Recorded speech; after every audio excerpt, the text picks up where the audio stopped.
Assalamualaikum warahmatullahi wabarakatuh. Apa kabar rekan-rekan mahasiswa Universitas Terbuka yang mungkin pada saat ini banyak pertanyaan tentang karir, terutama tentang eh, kemana upload nilainya, Turnitinnya kok keluar segini gitu ya. Nah, jadi rekan-rekan sekalian, yang harus rekan-rekan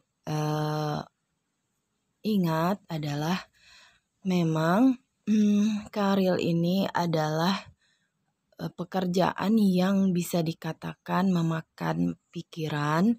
Artinya, ketika rekan-rekan mengerjakan karir tanpa mengikuti atau menyimak tuweb gitu ya.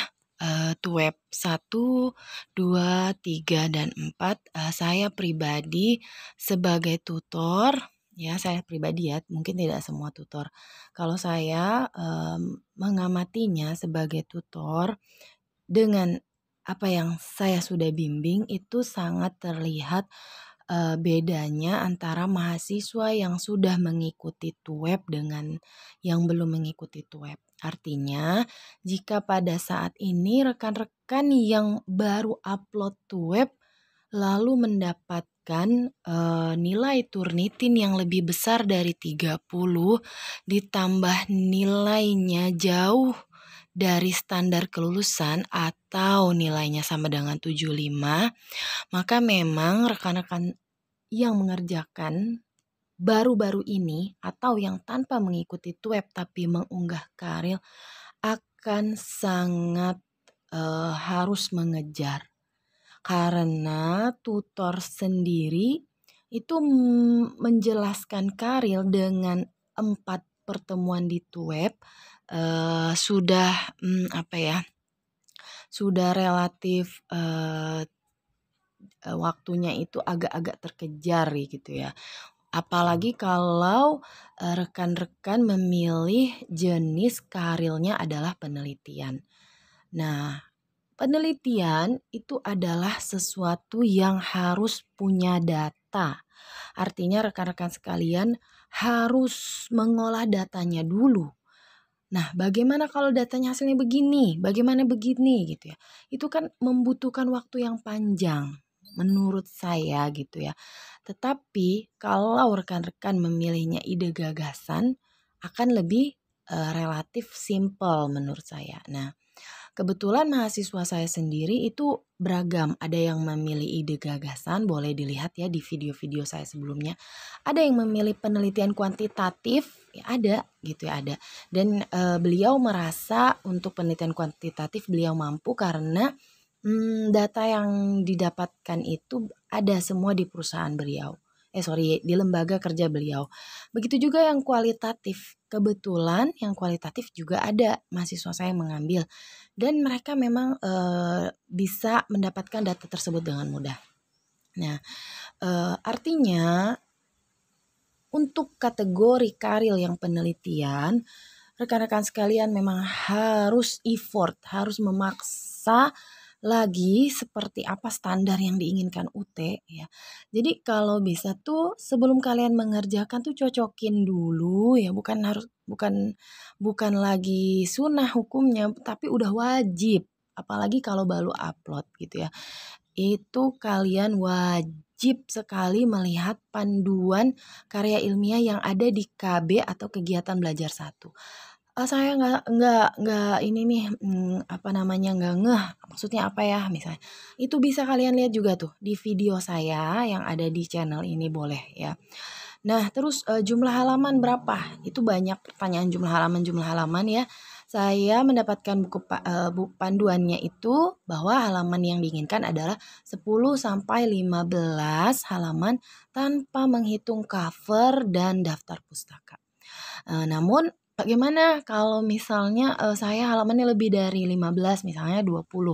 Saya sudah menanyakan hal ini kepada admin admin untuk Karil UT bahwa jawabannya ialah dipersilahkan dengan persyaratan formatnya dan segala sesuatunya itu sudah sesuai dengan panduan. Artinya boleh lebih dari 15 gitu ya. Kemudian pertanyaan yang sering lagi adalah nilai Turnitin saya berapa?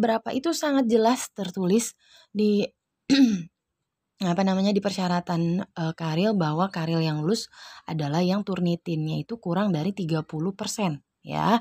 Sekali lagi kurang dari 30%. Nah, artinya kalau 29 ya lulus gitu ya. Tetapi yang harus diingat adalah penilaian untuk lulus tidaknya Karil tidak hanya dari Turnitinnya atau plagiarismenya, tetapi dari konten, format dan seterusnya itu harus dinilai oleh tutor pembimbing Karil kalian atau mahasiswanya. Nah, untuk menilainya itu banyak item yang tutor nilai, mulai dari tipe penulisannya, terus ya berantakan tidaknya ngetiknya, kontennya ini tepat nggak, nyambung nggak judulnya, latar belakangnya, semuanya sistematika itu semua dinilai. Artinya memang menurut saya kalau kalian ikut web itu pasti sangat berguna untuk kalian gitu ya, untuk rekan-rekan maksud saya gitu ya. Nah, eee, ketika rekan-rekan sekalian itu ya mendapatkan Turnitin kurang dari 30% udah aman nih misalnya menurut kalian. Belum tentu, kenapa? Karena tutor masih mau nilai dulu, bener nggak nih? Dapat 75. Nah, yang udah dapat 75 juga jangan puas dulu. Kenapa? Karena itu nggak bisa masuk repositorinya UT gitu. Nah, kalau kalian mau aman, kalian harus mendapatkan nilai 85 ke atas baru kalian bisa masuk Rama repositori UT secara otomatis ya. Terus kan ada banyak tuh pertanyaan, Bu, apakah nanti setelah ini saya akan upload lagi Karil di laman khusus tertentu selain sistem e-learning Karil ini? Saya sudah menanyakannya, jawabannya untuk saat ini tidak ada ya. Jadi tidak ada upload Karil lagi kecuali di sistem e-learning. Nah, tidak tahu untuk selanjutnya bagaimana, tapi itu yang saya dapatkan dari admin. Kemudian mengenai file yang tidak terbaca Turnitinnya. Nah, itu setahu saya Turnitinnya itu terbaca dengan menunggu beberapa waktu. Baru keluar hasilnya sekitar 10 menit gitu ya yang udah saya coba dengan mahasiswa saya. Tetapi kalau misalnya tidak mau dimasukkan ulang, misalnya udah diedit gitu ya, mau dibenerin, itu harus di-remove dulu submission-nya biar Turnitin yang pertama dan yang keduanya itu katanya tidak bergabung menurut admin yang saya sudah tanyakan. Nah, terus juga filenya diganti aja nama yang baru, misalnya yang pertama itu Karil nama kamu siapa gitu ya. Nanti yang kedua itu mungkin Karil revisi nama kamu, revisi satu nama kamu gitu ya. Nah, itu memudahkan untuk mungkin saya kurang paham juga sih bagian-bagian teknologi begitu, yang jelas saya diarahkan begitu.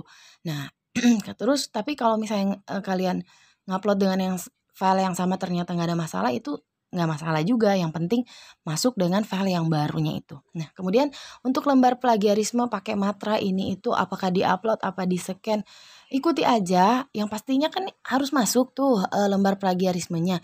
Duluan atau belakangan masukinnya, ya masukin aja, tapi kalian harus yakin bahwa memang betul kalian itu tidak mengcopy paste karya orang lain gitu ya. Adapun ada yang ternyata saya tidak mengcopy paste Bu, tapi kok saya Turnitin saya kok tinggi banget nilainya atau plagiarisme saya tinggi banget. Ya itu mungkin saja karena memang ada beberapa teori itu yang sudah masuk repositori sistem plagiarisme gitu ya. Jadi kalian mau tidak mau harus memparafrasekan. Dan ingat, tutor itu paham loh mana yang parafrase, betul-betul parafrase dan mana yang parafrase dengan sesuatu yang diakal-akalin gitu ya. Itu menurut saya sebagai seseorang yang kita belajar juga untuk memiliki integritas, kita belajar juga untuk memiliki semacam pendirian bahwa saya harus mengerjakan ini dengan sebaik-baiknya. Karena bagaimanapun apa yang kita kerjakan itu pasti akan menjadi tanggung jawab kita sendiri di hadapan tentunya yang pertama Tuhan, yang kedua adalah di hadapan kita sendiri gitu ya, harga diri dan seterusnya gitu. Jadi jangan sampai begitu tutor membacanya, "Ini maksudnya apa? Ini saya nggak ngerti kalimatnya." Nah itu kalau nggak sengaja it's okay, tapi kalau misalnya kalian sengaja dipakai, apa sih itu yang suka bikin hasil Turnitinnya itu turun, tapi ternyata bukan menggunakan hasil pemikiran kalian. Nah itu no no, jangan. Bermanfaat ya, video saya ini. Thank you very much, karirnya sukses ya. Assalamualaikum warahmatullahi wabarakatuh.